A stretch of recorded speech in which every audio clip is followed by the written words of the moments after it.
Hi, I'm Tim. Welcome to our channel and thanks for logging on. Today, we're discussing a true sea monster. This is the Zenith Defy Xtreme Chronograph. You can see this two-tone rose gold and black DLC titanium Zenith Defy Xtreme on our website. Purchase it there. And if you enjoy these videos, please subscribe to our YouTube channel. You can also click on the card in the upper right-hand corner of the screen at any time to see our full listing for this watch with additional accessories included, high-resolution images, and naturally complete pricing details. On my wrist, 6 1/3 inches, 16 centimeters in circumference, you can see to good effect that this watch is a true Leviathan of the deep, 20 millimeters thick. That's not fitting underneath any kind of cuff, probably not even the proverbial sport jacket or blazer. Moreover, the watch is broad across its case, nominally 46.5 millimeters from 3 o'clock to 9 o'clock. That doesn't take into account the helium release valve or the immense crown guard and chronograph pusher assembly. The watch is broad from lug to lug, but this is where it actually regains some ergonomic harmony with smaller wrists. 53.5 millimeters from lug to lug is not nearly the proportional span you would expect given the thickness and the breadth of this watch across the round of the case.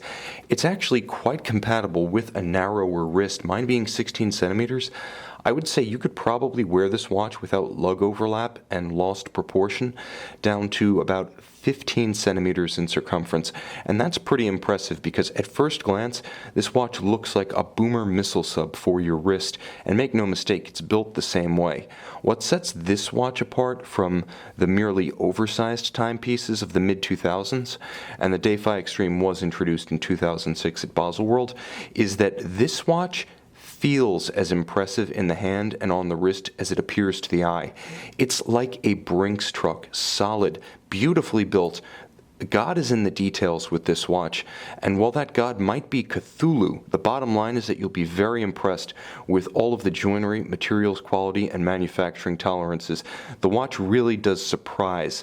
If you're kind of conditioned to expect Hublot when you first see it, believe me, you're going to be thinking Rolex by the time you're done with it. The bracelet itself is beautifully made. The two-tone is very effective, and Zenith cleverly uses not just two-tone effects, but also textural effects. You can see smooth on the outer links. There's actually texture on their shoulders and texture down the center. There is a little bit of taper to add a degree of elegance to the bracelet itself, and then it's matched to a very low profile, double deploy and clasp, and you can see when closed, it really does have the happy consequence of appearing almost seamless.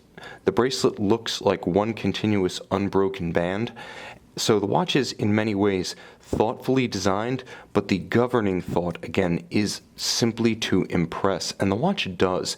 Now, it's a love it or hate it piece, there's no doubt there. The timepiece is big, it's deep, it's gold. This is not for everyone, but if it is for you, you're going to be very satisfied with what you get.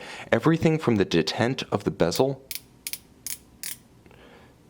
to the wonderful dial depth, which includes both different planes and different textures, really kind of sets the mind alight. It's an imaginative take envisioned by Zenith president and chief designer Terry Nataf during the mid-2000s, effectively an update of Zenith's classical 1970s design language.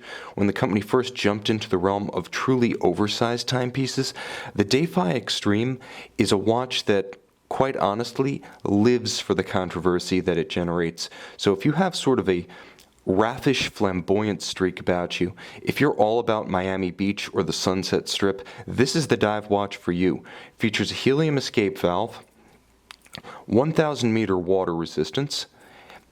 It features a dial that, quite honestly, deserves attention from a loupe because it is that beautifully detailed, and you can see the planes and the depth of the dial to good effect from this angle.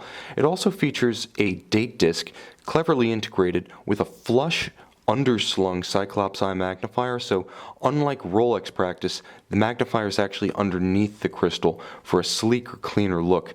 The watch also features one of the most elaborate crown guard assemblies I've ever encountered. And you can see that right down to the smallest details, like the carbon fiber inset chronograph pushers, the watch has a surprise and delight character about it. The crown itself is a screw-down unit, and this is Panerai level of crown protection. Now, of course, as a Zenith, It sets in the first position, and the date corrector, it does have a quick set, is in the second position. Inside you'll find an El Primero caliber 4000. This has 31 joules, a 52-hour power reserve, column wheel function selection, so the classical crisp, tactily, and audibly satisfying column wheel action. And the movement itself is a direct descendant of that 1969 classic that became the first integrated automatic chronograph caliber to be announced. Moreover, it features the same kind of 10 beat per second or 36,000 vibration per hour beat character that is music to the ears of Zenith enthusiasts. This is a divisive watch. Love it or hate it, it can't be missed. This is a watch that cannot be denied, and if it sings to you, you can buy it on our website.